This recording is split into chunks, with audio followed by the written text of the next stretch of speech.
السلام علیکم دوستوں، آج کی ویڈیو بہت ہی دلچسپ ہونے والی ہے۔ دلچسپ اس لیے کیونکہ یہ ہے آپ کی میری ہم سب کی پسندیدہ چیز گولڈ کے بارے میں۔ جی ہاں، سونے کے بارے میں۔ سونا کیا ہے، کس نے دریافت کیا زمین پر، کہاں سے آیا اور اس کا تاریخی پس منظر کیا ہے، یہی سب کچھ ہم جانیں گے آج کی ویڈیو میں۔ آپ نے اس ویڈیو کو اسکپ نہیں کرنا کیونکہ اس ویڈیو کے آخر میں آپ کو ملیں گے گولڈ جیولری کے بہت ہی خوبصورت اور یونیک ڈیزائنز۔ مگر اس سے پہلے آپ سے ریکویسٹ کرتی ہوں کہ ویڈیو کو لائک کر لیں اور جن لوگوں نے چینل سبسکرائب نہیں کیا وہ پلیز چینل کو سبسکرائب بھی کر لیں کہ اسی طرح کی خوبصورت اور معلوماتی ویڈیوز آپ تک پہنچ سکیں۔ چلے جانتے ہیں گولڈ کی تاریخ کے بارے میں۔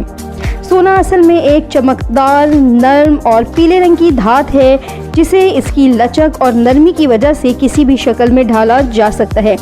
یہ بہت ہی قیمتی دھات اصل میں امیری یعنی امارت کی نشانی سمجھا جاتا تھا اور قدیم زمانے میں سکوں اور زیور کی شکل میں روپے کی جگہ پر بدل کے طور پر استعمال ہوتا تھا۔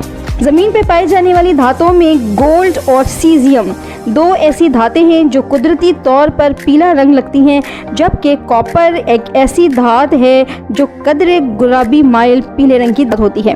سونا اپنی خالص شکل میں بے حد نرم ہوتا ہے اور خالص سونے سے بنے ہوئے زیورات ٹوٹ جاتے ہیں، لہٰذا سونے کے زیورات کو پائیدار بنانے کے لیے اسے دوسری دھاتوں کے ساتھ ملاوٹ کی جاتی ہے، جس سے سونے کا اصل رنگ بھی تبدیل ہو جاتا ہے اور خالص سونے کے زیورات کی قیمت جو کہ یقیناً بہت زیادہ ہوتی ہے، اس ملاوٹ کی وجہ سے قدریں کم ہو جاتی ہے۔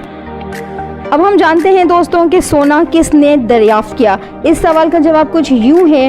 کہا جاتا ہے کہ قدیم زمانے میں پانی کے چشمے کے قریب ایک بچے کو کچھ چمکتے ہوئے چٹان کے ٹکڑے نظر آئے، لہٰذا جب اس نے لوگوں کو بتایا اور سب لوگوں نے آ کر قبیلے کے دیکھا تو وہ سونا ہی تھا، یعنی سونے کی اصل دریافت کسی مخصوص علاقے اور انسان سے منسلک نہیں ہے، مگر یہ بات وثوق سے کہی جا سکتی ہے کہ سونا اپنی اصل اور خالص حالت میں چھوٹے چھوٹے ذرات، ٹکڑوں، چٹانوں اور پتھروں کی شکل میں ندی، نالوں اور چشموں میں ہی پایا گیا تھا۔ یہ وہ پہلی دھات تھی جو زمانہ قدیم میں انسانوں میں سب سے زیادہ مشہور ہوئی۔ انسانی زندگی پر جن دو دھاتوں کا سب سے زیادہ اثر رہا اور زندگی کی ضرورت بن گئی وہ سونا نہیں بلکہ آئرن یعنی لوہا اور کاپر تھی، جو انڈسٹریل ریولوشن میں اور بلکہ اس سے بھی پہلے ہر چیز بنانے کے لیے استعمال ہوتی رہی۔ مگر سونا ایک ایسی دھات ہے جو ان دو اہم دھاتوں سے بھی بہت پہلے دریافت ہوا اور سالوں گزرنے کے باوجود بھی اس کی چمک میں، قیمت میں کمی نہیں آئی۔ سونا عمارت اور فیشن کی علامت کے طور پر استعمال ہونے لگا۔ سونے اور سونے کے زیورات کا استعمال سب سے پہلے کہاں ہوا اور کس نے کیا؟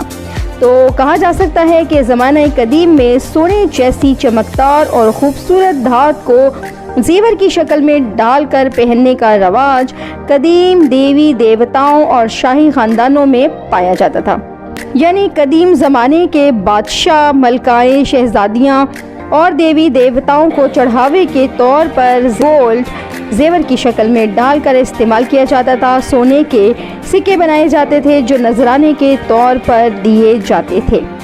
سونا بنتا کیسے ہے؟ اس کی دو سائنسی توجیحات پیش کی جاتی ہیں۔ ان میں جو چیز سب سے مشترک ہے وہ ایٹمی توانائی کی موجودگی ہے، یعنی کچھ کیمیکل ری ایکشن کے بعد سونا وجود میں آتا ہے۔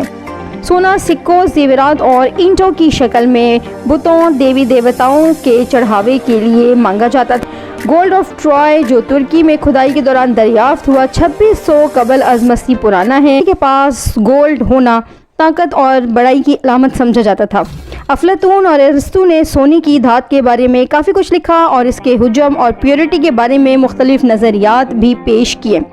قدیم مصری بادشاہت میں سونے کا بہت زیادہ استعمال ملتا ہے۔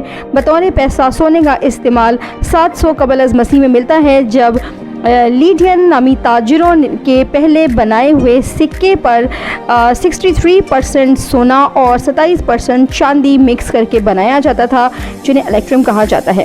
اور دوستوں اس کے بعد تو پھر نہ ہی پوچھیں کہ گولڈ کی جیولری فیشن کے طور پر استعمال ہونے لگے، نت نئے ڈیزائنز بننے لگے ہیں ہاتھ سے بنی ہوئی جیولریز اور مشین سے بنی ہوئی جیولریز بہت ہی فیمس ہیں. اس وقت دنیا میں سب سے بڑی گولڈ مارکیٹ دبئی میں موجود ہے. چلیں آپ کو یہ بتاتے چلتے ہیں کہ ٹاپ گولڈ پروڈیوسنگ کنٹریز کون کون سی ہیں. تو اس وقت نمبر 1 پر ہے چائنا.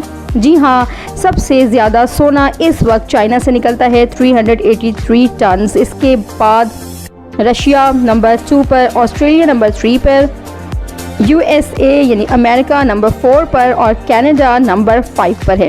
اس کے بعد top gold jewellery consuming countries, یہاں یعنی جن ملکوں میں سونا سب سے زیادہ پہنا جاتا ہے، استعمال کیا جاتا ہے، تو ان کنٹریز میں سب سے ٹاپ پر ہے انڈیا. جی ہاں، انڈیا میں سونا سب سے زیادہ استعمال ہوتا ہے. اور آپ کو پتہ ہے کہ وہاں پر گولڈ جیولری پہننے کے بہت زیادہ شوقین ہیں، دیوی دیوتاؤں کو چڑھائے جاتے ہیں. انڈیا ٹاپ پر ہے، چائنا دوسرے نمبر پہ ہے، US تیسرے نمبر پہ ہے، UAE چوتھے نمبر پر، جبکہ انڈونیشیا اس فہرست میں 5ویں نمبر پہ ہے. سونا نہ صرف خواتین میں بلکہ مردوں میں بھی بہت ہی پاپولر ہے. نت نئے ڈیزائنز کی انگوٹھیاں، بریسلیٹ، چوڑیاں اور زیورات میں اس کا استعمال کیا جاتا ہے. آپ کو دبئی گولڈ مارکیٹ بھی دکھاتے ہیں اور گولڈ جیولری کے مختلف ڈیزائنز بھی. امید کرتی ہوں کہ آج کی ویڈیو آپ کو یقیناً بہت پسند آئے گی. اپنی رائے سے آگاہ کر دیجیے گا. نیکسٹ ویڈیو تک کے لیے مجھے اجازت دیجیے. اللہ حافظ.